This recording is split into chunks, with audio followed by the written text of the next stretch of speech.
സത്യം കണ്ടെത്തിയ ചെണ്ട. പണ്ടൊരു കാലത്ത് ചൈനയിൽ ജിങ് വാങ് എന്ന് രണ്ടുപേരുണ്ടായിരുന്നു. രണ്ടുപേർക്കും ഒരുപാട് വയസ്സായതുകൊണ്ട് വ്യവസായം ചെയ്യാൻ കഴിഞ്ഞിരുന്നില്ല. അതുകൊണ്ട് വരുമാനത്തിനായി തേൻ ശേഖരിച്ച് അത് വിറ്റ് അതിൽ നിന്നു കിട്ടുന്ന വരുമാനത്തിൽ ജീവിച്ചു പോന്നു. ഒരു ദിവസം രണ്ടുപേരും ഒരുപാട് തേൻ ശേഖരിച്ച് അത് പട്ടണത്തിൽ കൊണ്ടുപോയി വിൽക്കാമെന്ന് തീരുമാനിച്ചു പുറപ്പെട്ടു. അതിൽ നിന്ന് കിട്ടിയ വരുമാനത്തിൽ വീണ്ടും തേൻ വാങ്ങി അത് മുഴുവനും വിറ്റുതീർത്തു. അന്ന് രാത്രി ഒരുപാട് വൈകിയതുകൊണ്ട് തിരികെ പോകാതെ അവിടെയുണ്ടായിരുന്ന സത്രത്തിൽ താമസിച്ചു. സത്രത്തിൽ തങ്ങളുടെ കാശ് സുരക്ഷിതമായിരിക്കുമോ എന്ന് രണ്ടുപേരും സംസാരിച്ചുകൊണ്ടിരുന്നു. അതിനുശേഷം രണ്ടുപേരും ഒരു തീരുമാനത്തിലെത്തി തങ്ങൾ സമ്പാദിച്ച കാശ് മുഴുവനും തേൻകൂടയിൽ വെച്ച് ആരും കാണാതെ മറച്ചുവെച്ചു. തേൻകൊട്ടയ്ക്കുള്ളിൽ അത് സുരക്ഷിതമായിരിക്കുമെന്ന് അവർ കരുതി. അഥവാ കള്ളന്മാർ വരികയാണെങ്കിൽ തേൻകൂടയിൽ ശ്രദ്ധിക്കില്ലെന്നും കരുതി. ജിങ്ങും വാങ്ങും അതിനെക്കുറിച്ച് സംസാരിച്ചു. ഇങ്ങനെ സംസാരിക്കുമ്പോൾ അവര് പോലും അറിയാതെ സത്രത്തിന്റെ യജമാനനും അദ്ദേഹത്തിന്റെ ഭാര്യയും അത് ഒളിഞ്ഞു നിന്ന് കേൾക്കുന്നുണ്ടായിരുന്നു.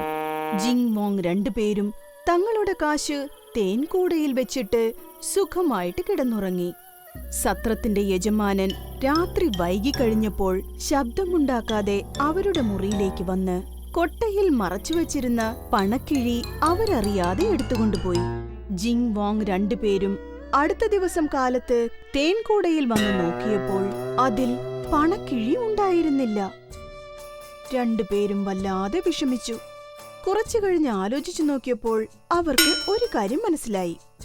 സത്രത്തിന്റെ വാതിൽ അടച്ചിട്ടിരിക്കുകയായിരുന്നു. അങ്ങനെയുള്ളപ്പോൾ ഇവിടെ നമ്മൾ രണ്ടുപേരുമല്ലാതെ മറ്റാരും വന്നിട്ടുമില്ല.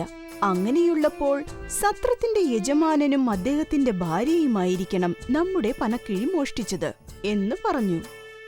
ഉടൻ തന്നെ ജിങ് വാങ് രണ്ടുപേരും സത്രത്തിന്റെ യജമാനന്റെ അടുത്ത് പോയി, "അങ്ങുന്നേ, ഇന്നലെ രാത്രി ഞങ്ങൾ ഞങ്ങളുടെ പണക്കിഴി കൊട്ടയിൽ വെച്ചിരുന്നു. അതാരോ മോഷ്ടിച്ചു" എന്ന് പറഞ്ഞു. ഇത് കേട്ട ഉടൻ തന്നെ സത്രത്തിന്റെ യജമാനനും അദ്ദേഹത്തിന്റെ ഭാര്യയും വിഷമിക്കുന്നത് പോലെ അഭിനയിച്ചു. അയ്യോ, എന്തൊക്കെയാണ് ഈ സംഭവിച്ചത്? നിങ്ങളുടെ കാശ് പോയത് പോട്ടെ, വീണ്ടും സമ്പാദിക്കാമല്ലോ. പക്ഷേ ഇത്രയും കാലങ്ങളായിട്ട് നല്ല രീതിയിൽ പോയിക്കൊണ്ടിരുന്ന ഞങ്ങളുടെ സത്രത്തിന് ചീത്തപ്പേരുണ്ടായല്ലോ. ഈ കാര്യം പുറത്തറിഞ്ഞാൽ ആ ചീത്തപ്പേര് ഒരിക്കലും മാറില്ല. അതുകൊണ്ട് വാസ്തവത്തിൽ എന്താണ് സംഭവിച്ചതെന്ന് അറിയണം. ഗ്രാമത്തലവന്റെ അടുത്തേക്ക് പോകണം എന്ന് അവര് പറഞ്ഞു.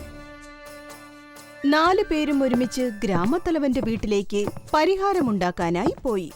ഗ്രാമത്തലവന് എന്തു പറയണമെന്ന് ഒരു പിടുത്തവും ഉണ്ടായില്ല.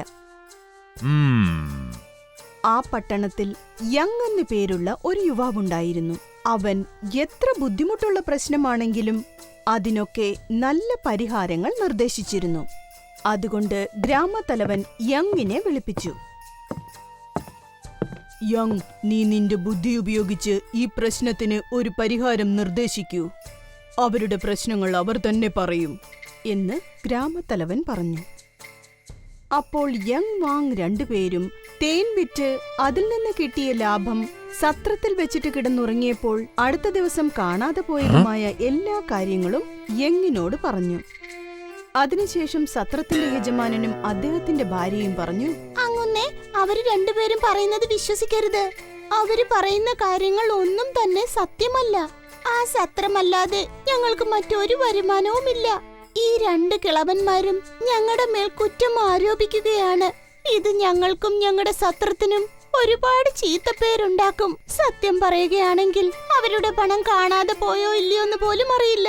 ഇത് ഞങ്ങൾക്ക് വലിയൊരു അപമാനമായി തീർന്നിരിക്കുകയാണ്" എന്ന് കള്ളത്തരം മറയ്ക്കാനായി അഭിനയിക്കുകയും ചെയ്തു. രണ്ടുപേരും പറഞ്ഞത് കേട്ടതിനു ശേഷം യങ് ഗ്രാമത്തലവനോട് പറഞ്ഞു, "അങ്ങുന്നേ, ഈ കാര്യത്തിൽ എന്ത് പരിഹാരമാണ് ഉണ്ടാക്കേണ്ടതെന്ന് എനിക്കൊന്നും മനസ്സിലാവുന്നില്ല. അതുകൊണ്ട് ഈ കാര്യത്തിൽ ഒരു പരിഹാരം മാത്രമേ ഉണ്ടാക്കാൻ സാധിക്കൂ. അതിന് നമ്മുടെ ഗ്രാമത്തിലുള്ള ചെണ്ടയുടെ സഹായം വേണം" എന്ന് പറഞ്ഞു.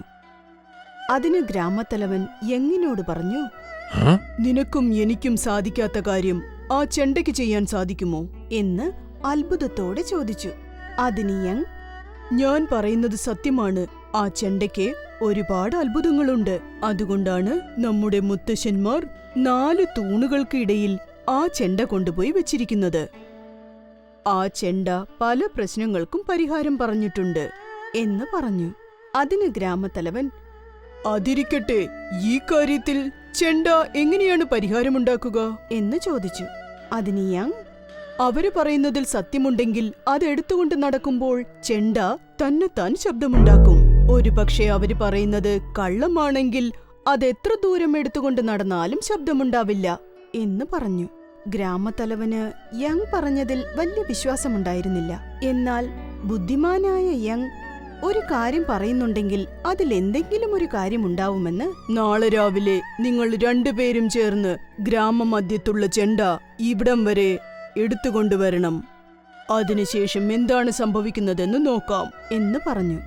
ഗ്രാമത്തലവൻ പറഞ്ഞതനുസരിച്ച് അടുത്ത ദിവസം രാവിലെ ജിങ് വാങ് 2 പേരും ഗ്രാമത്തിന് നടുവിലുണ്ടായിരുന്ന 4 തൂണുകൾക്കിടയിൽ വെച്ചിരുന്ന ചെണ്ടയും എടുത്തുകൊണ്ട് ഗ്രാമത്തലവന്റെ വീട്ടിലേക്ക് നടന്നു. ആ ചെണ്ടയ്ക്ക് നല്ല ഭാരമുണ്ടായിരുന്നു. അല്പദൂരം നടന്നതിനു ശേഷം ഭാരം സഹിക്കവയ്യാതെ ചെണ്ട താഴെ വെച്ചു. അപ്പോൾ ജിങ് വാങ്ങിനോട് പറഞ്ഞു, പണം പോയാൽ പോകട്ടെ, ഈ ചെണ്ടയുടെ ഭാരം സഹിക്കാൻ പറ്റുന്നില്ല. നമ്മൾ പറയുന്നത് മുഴുവൻ സത്യമാ, പക്ഷേ ഈ ചെണ്ട ശബ്ദമുണ്ടാക്കുമെന്ന് എനിക്ക് തോന്നുന്നില്ല. ഈ ചെണ്ട കൊട്ടാൻ പോകുന്നുമില്ല, നമുക്ക് കാശ് കിട്ടാനും പോകുന്നില്ല എന്ന് വിഷമത്തോടെ പറഞ്ഞു. അപ്പോൾ വാങ്, എനിക്കും അങ്ങനെയാണ് തോന്നുന്നത്. പക്ഷേ നമ്മൾ ഇതിവിടെ ഇങ്ങനെ വെച്ചിട്ട് പോയാൽ നമ്മളാണ് കള്ളന്മാരെന്ന് അദ്ദേഹം എല്ലാവരോടും പറയില്ലേ എന്ന് വിഷമത്തോടെ പറഞ്ഞു. 2 പേരും ഇങ്ങനെ സംസാരിച്ചുകൊണ്ടിരിക്കുമ്പോൾ ചെണ്ട തന്നെത്താൻ ശബ്ദമുണ്ടാക്കാൻ തുടങ്ങി. ചെണ്ടയുടെ ശബ്ദം കേട്ടപ്പോഴാണ് 2 പേർക്കും സമാധാനമായത്. അവര് 2 പേരും വീണ്ടും ചെണ്ടയെടുത്തുകൊണ്ട് അതിരുന്ന സ്ഥലത്ത് തന്നെ വെച്ചിട്ട് 2 പേരും സമാധാനത്തോടെ ഗ്രാമത്തലവന്റെ വീട്ടിലേക്ക് നടന്നു. അവര് 2 പേരും പറഞ്ഞത് സത്യമായതുകൊണ്ടാണ് ചെണ്ട തന്നെത്താൻ ശബ്ദമുണ്ടാക്കാൻ തുടങ്ങിയത്. ഇപ്പോൾ നിങ്ങൾ പറയുന്നത് സത്യമാണെന്ന് തെളിയിക്കണം. അതുകൊണ്ട് നാളെ രാവിലെ നിങ്ങൾ 2 പേരും ആ ചെണ്ട ഇവിടം വരെ എടുത്തുകൊണ്ടുവരണം എന്ന് ഗ്രാമത്തലവൻ പറഞ്ഞു. അടുത്ത ദിവസം രാവിലെ സത്രത്തിന്റെ യജമാനനും അദ്ദേഹത്തിന്റെ ഭാര്യയും ചെണ്ടയും എടുത്തുകൊണ്ട് ഗ്രാമത്തലവന്റെ വീട്ടിലേക്ക് നടന്നു. അതിന് നല്ല ഭാരം തോന്നി. ഭാരം സഹിക്കവയ്യാതെ അവരും ചെണ്ട നിലത്ത് വെച്ചു. സത്രത്തിന്റെ യജമാനൻ ഭാര്യയോട് പറഞ്ഞു, നമുക്ക് കാശിനോടുള്ള അത്യാഗ്രഹം കാരണം ആ 2 പേരുടെയും കാശ് മോഷ്ടിച്ചു എന്ന് പറഞ്ഞു. ഈ കുറ്റം നമുക്ക് മറ്റാരുടെ മേലും ചുമത്താൻ പറ്റില്ല, കാരണം സത്രത്തിൽ അന്ന് ആരും ഉണ്ടായിരുന്നില്ലല്ലോ എന്ന് സത്രത്തിന്റെ യജമാനന്റെ ഭാര്യ പറഞ്ഞു. സംഭവിക്കേണ്ടത് സംഭവിച്ചു. ഇനി നമ്മൾ സത്യം പറഞ്ഞാലും അതിൽ യാതൊരു പ്രയോജനവും ഉണ്ടാവില്ല. ഈ ചെണ്ട ശബ്ദമുണ്ടാക്കാനൊന്നും പോവുന്നില്ല എന്ന് സത്രത്തിന്റെ യജമാനൻ പറഞ്ഞു. ആ സമയത്ത് അടഞ്ഞുകിടന്ന ചെണ്ട തുറന്നു. അതിൽ നിന്ന് യങ് പുറത്തേക്ക് വന്നു. ഇത് നിങ്ങൾ ഗ്രാമത്തലവന്റെ വീട്ടിൽ വെച്ച് തന്നെ സമ്മതിച്ചിരുന്നെങ്കിൽ ഇത്രയും ബുദ്ധിമുട്ടേണ്ടി വരുമായിരുന്നില്ലല്ലോ എന്ന് പറഞ്ഞു. അപ്പോൾ സത്രത്തിന്റെ യജമാനനും അദ്ദേഹത്തിന്റെ ഭാര്യയും തങ്ങളോട് ക്ഷമിക്കണമെന്ന് പറഞ്ഞ് യങ്ങിന്റെ കാലിൽ വീണു. അതിനുശേഷം അവര് മോഷ്ടിച്ച പണക്കിഴി ജിങ് വാങ്ങിന് തന്നെ തിരിച്ചു നൽകി. തങ്ങൾ കഷ്ടപ്പെട്ടുണ്ടാക്കിയ കാശ് തിരിച്ചു കിട്ടിയതിൽ ജിങ് വാങ് 2 പേരും അതിയായി സന്തോഷിച്ചു.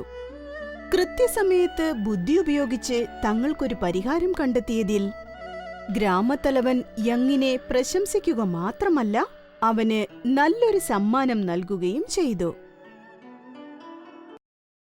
Hi kids! Hope you liked the video. Subscribe for more videos. Visit us in Facebook and Twitter. Thank you. Bye bye.